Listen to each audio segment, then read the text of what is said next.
Saudara-saudari yang dikasihi Tuhan, kita mencapai perhentian ke-9 ibadah jalan salib, yakni Yesus jatuh untuk ketiga kalinya. Perhentian ini menjadi tema refleksi kita pada episode ke-150. Saya bersyukur kepada Tuhan bisa mencapai episode ini sebagai sebuah pesiarahan virtual bersama orang-orang baik yang juga rindu menapaki jalan salib Yesus Kristus. Meneruskan refleksi dari perhentian ketiga dan ketujuh, renungan hari ini diawali dengan godaan ketiga yang dialami Yesus sesudah 40 hari berpuasa di padang gurun. Pada godaan ketiga menurut Injil Matius, iblis membawa Yesus ke sebuah gunung yang tinggi. Sambil menunjukkan kawasan yang bisa dilihat mata, iblis melancarkan godaannya. Semua ini akan kuserahkan kepadamu, asal engkau bersujud menyembah aku. Godaan ini menyentuh langsung kecenderungan manusia, yakni keinginan berkuasa. Ketika membaca godaan ini, banyak kali saya teringat akan sejumlah murid Kristus yang karena ingin berkuasa, baik dalam politik maupun dalam kehidupan sosial lainnya, dengan sadar meninggalkan Kristus demi mencapai ambisi tersebut. Di sisi lain, saya menghargai perjuangan dan pengorbanan sejumlah orang yang lebih rela kehilangan kesempatan pada jabatan-jabatan tinggi dan strategis daripada meninggalkan Kristus. Ada seorang pejabat publik yang cemerlang, jujur dan penuh dedikasi, yang selalu tidak bisa terpromosi ke jenjang yang lebih tinggi. Ketika ditanya apa halangan itu, ia hanya menjawab diplomatis. Halangannya ialah nama saya Andreas. Kekuasaan itu sangat menarik. Dengan kekuasaan, seseorang berpeluang untuk memberdayakan masyarakat dalam koridor kepemimpinan yang kuat untuk mencapai kesejahteraan bersama. Tetapi kekuasaan juga bisa korup dan menyakitkan ketika sang penguasa memanfaatkannya untuk kepentingan diri sendiri. Kita tentu mengenal kisah tentang Raja Daud yang tertarik dengan Batseba, istri Uria, seorang prajuritnya sendiri. Kitab pertama Samuel bab 11 menampilkan kisah konspirasi untuk membunuh Uria agar Batseba dapat dikawini oleh Daud. Konspirasi tersebut berhasil. Uria terbunuh. Batseba berkabung atas kematian suaminya. Tetapi sesudah masa perkabungan lewat, Daud mengambilnya menjadi istri. Siapa yang berani melawan raja? Batseba pun tidak berani. Tetapi Nabi Nathan membawa suara Tuhan yang mengecam kejahatan tersebut. Kita juga mengenal kisah tentang kebun anggur Nabot dalam kitab pertama Raja-Raja bab 21. Raja Ahab dari Samaria menginginkan kebun anggur Nabot yang bertetangga dengan kebun anggurnya. Raja ingin membelinya, tetapi Nabot tidak ingin menjual milik pusaka warisan leluhurnya tersebut. Ketika Raja Ahab sedang berkesal hati, datanglah istrinya, Isabel, dengan sebuah rencana jahat. Atas nama Raja Ahab, Isabel menulis surat dakwaan kepada Nabot bahwa ia berdosa telah mengutuk Tuhan dan Raja. Sejumlah saksi palsu dibayar untuk mendukung dakwaan itu. Maka Nabot pun dirajam dengan batu sampai mati, dan kebun anggurnya dirampas Raja Ahab. Tuhan murka dengan kejahatan ini dan mengutus Nabi Elia untuk mengecam kejahatan tersebut. Saudara, dua kisah di atas memberi kita gambaran betapa berbahayanya kekuasaan itu kalau disalahgunakan. Raja Daud memanfaatkan kekuasaannya untuk merampas istri Uria. Isabel, istri Raja Ahab, memanfaatkan kekuasaan suaminya untuk membunuh Nabot dan merampas kebun anggurnya.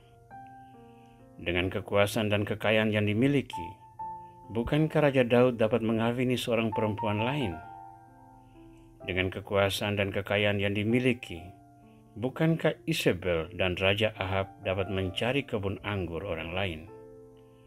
Tetapi kekuasaan yang tidak dikelola dengan baik membuat orang yang berkuasa itu menjadi egois.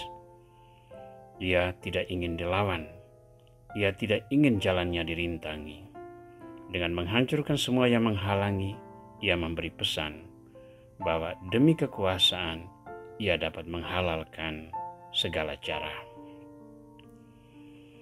Di dalam sejarah keselamatan, kisah-kisah penyalahgunaan kekuasaan ini terus-menerus terjadi.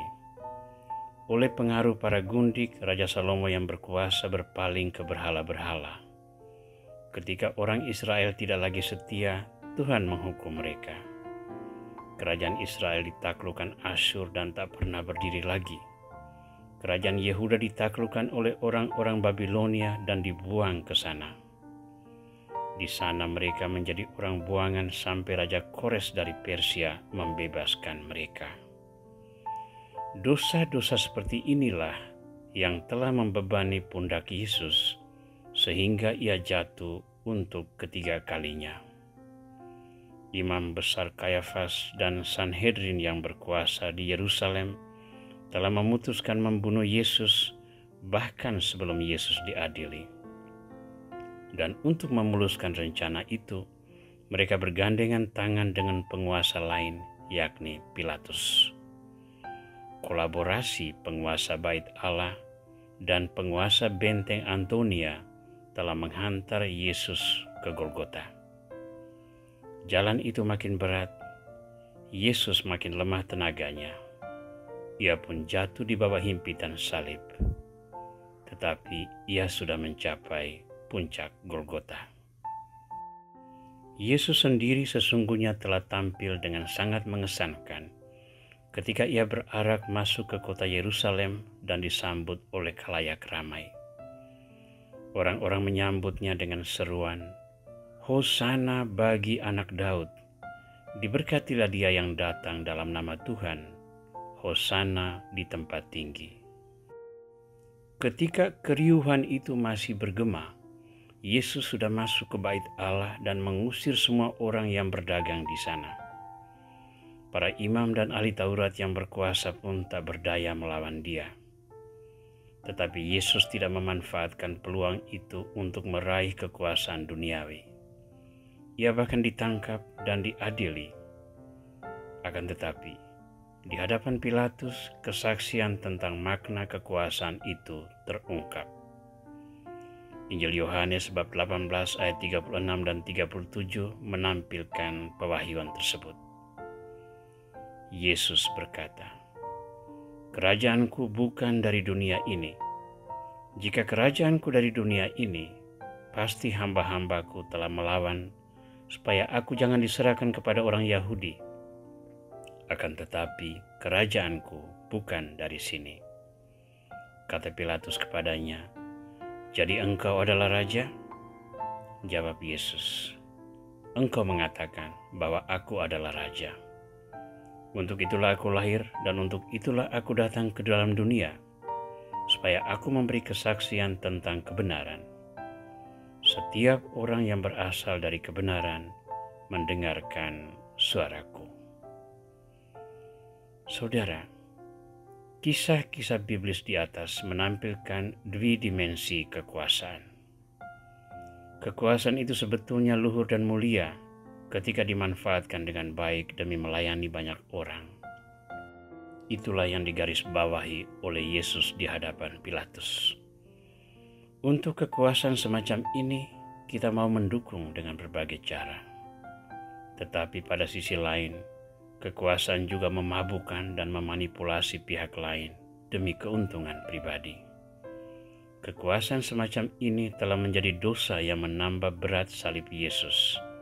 Kita wajib melawannya.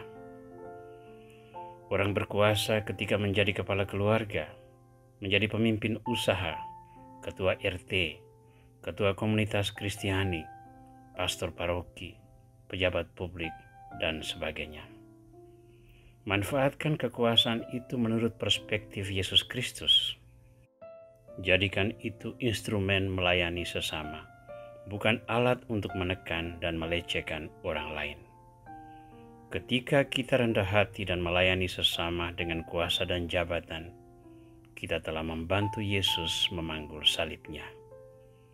Ketika kita memanfaatkan kuasa dan jabatan untuk kepentingan diri, kita turut membuat Yesus kembali jatuh di bawah himpitan salib dosa. Tuhan Yesus Kristus, berkat kerahiman-Mu ampunilah dosa-dosa kami. Bebaskanlah kami dari belenggu dosa dan tuntunlah kami mengikuti jalan-Mu menuju ke hidup yang kekal. Sebab Engkaulah Tuhan kami, kini dan sepanjang masa. Amin.